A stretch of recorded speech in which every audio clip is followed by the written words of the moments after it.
Welcome to our ultimate guide to Hagia Sophia.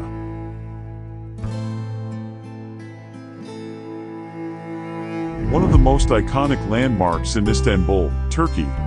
Originally built as a Christian cathedral in the 6th century, Hagia Sophia has a rich history that spans over 1,000 years.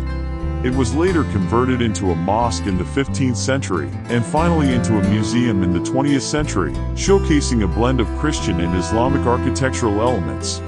The stunning dome of Hagia Sophia is a marvel of engineering and design, standing as a symbol of Istanbul's cultural and religious diversity. As you explore the interior, you'll be surrounded by intricate mosaics, marble pillars, and awe-inspiring architecture that have stood the test of time. Today, Hagia Sophia continues to be a symbol of unity and tolerance, welcoming visitors from all over the world to experience its beauty and history. Thank you for joining us on this journey through Hagia Sophia. Don't forget to subscribe to our channel for more travel guides and cultural insights.